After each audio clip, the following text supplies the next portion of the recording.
Chapter 1. The Illusion of Motivation. Stop searching for it. Stop waiting for the spark. Motivation is a chemical reaction in your brain that lasts for 5 minutes. It's a fair weather friend. It's there when the sun is shining and your stomach is full. But when the rain starts, when the debt piles up, when your body aches, motivation leaves the room. If you base your life on motivation, you are a slave to your emotions. You are a leaf in the wind. To build something that lasts, you need a foundation that doesn't breathe, doesn't feel, and doesn't complain. You need the cold, hard steel of discipline. Discipline is the ability to carry out a resolution long after the excitement of the moment has passed. It is the silent killer of excuses. Chapter 2. The War with Your Bed.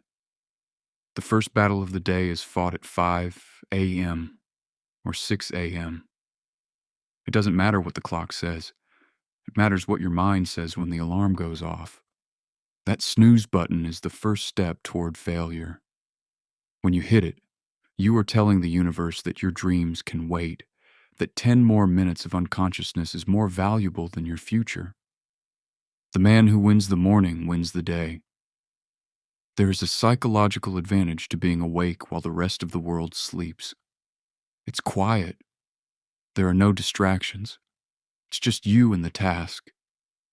When you force your body out of a warm bed into the cold air, you are practicing the art of self-denial. You are showing your brain who the boss is. You are training the muscle of doing what I don't want to do.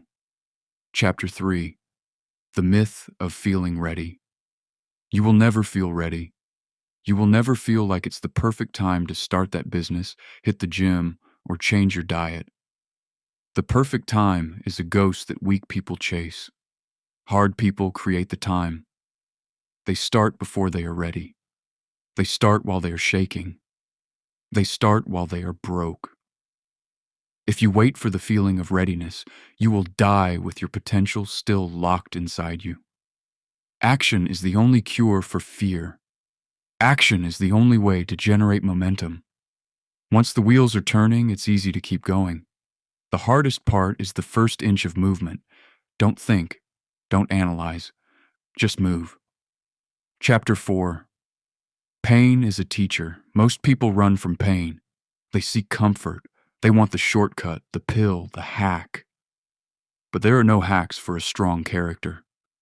Character is forged in the fire of suffering. When your lungs are burning on the final mile, when your brain is screaming at you to stop, that is where the growth happens. Comfort is a slow death. It makes you soft. It makes you weak. It makes you easy to replace. You should seek out challenges. You should intentionally put yourself in positions where you might fail. Because failure is just data. Failure tells you exactly where your weaknesses are. And once you know your weaknesses, you can kill them. Chapter 5. The Circle of Influence. You are the average of the 5 people you spend the most time with. Look around you. Are your friends talking about goals, investments, and discipline? Or are they talking about other people, complaining about the government, and waiting for the weekend? If you are the smartest, most disciplined person in your circle is too small. You need to surround yourself with people who make you feel lazy. You need to be around people who operate at a level that scares you. Discipline is contagious. If your environment demands excellence, you will become excellent. If your environment accepts mediocrity, you will become mediocre. Chapter 6. The Anatomy of a Habit. A habit is a choice that you make so many times that it becomes an automated program in your brain. Most people are running outdated, broken software. They wake up and reach for their phones. They feel stressed and reach for junk food. They feel tired and reach for the remote. These are not just actions, they are chains. To break a habit, you must first acknowledge that you are a prisoner of your own biology. Your brain wants to save energy. It wants the easy path. Discipline is the manual override of that biological drive. You don't quit a bad habit. You replace it with a superior one. If you stop smoking, you must start breathing. If you stop scrolling, you must start reading. The vacuum must be filled, or the old ghost will return. Chapter 7.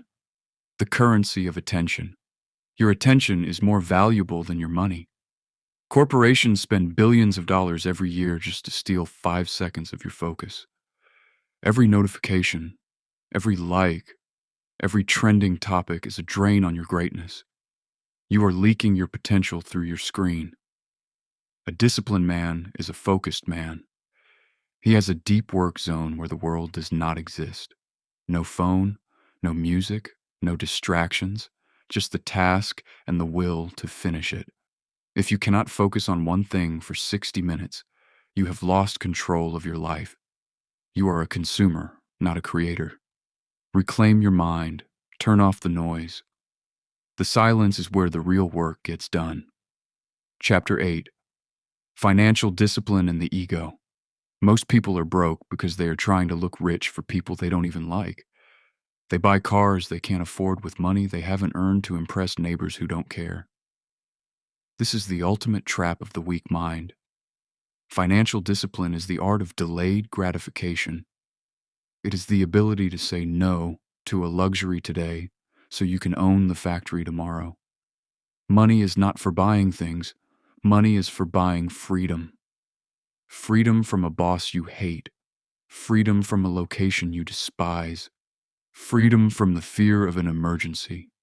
If you cannot manage $100, you will never be trusted with $1 million. Master the small numbers, and the big numbers will find you. Chapter 9. Resilience in the face of chaos. The world is not fair. It doesn't care about your plans. Your car will break down. Your partner might leave. The market will crash. Weak people see these events as reasons to stop. Disciplined people see them as the standard operating procedure. When chaos hits, the disciplined man does not panic. He asks one question: what is the next right move? He doesn't cry about the past because the past is a graveyard. He doesn't fear the future because he is the one building it. Resilience is the ability to maintain your standards when everything is falling apart. It's easy to be disciplined on a sunny day. The true test is how you act when you are in the middle of a storm. Chapter 10.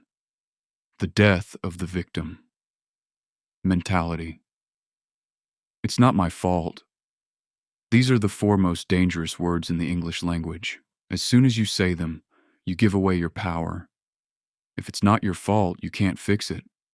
If it's the government's fault, or your parents' fault, or your boss's fault, then you are a victim. And victims never win. Take extreme ownership of everything in your life. Even the things you didn't cause, you are responsible for how you react to them. Your genetics are not your fault, but your fitness is your responsibility. The economy is not your fault, but your bank account is your responsibility. Stop pointing fingers and start looking in the mirror. The man in the mirror is the only person who can save you.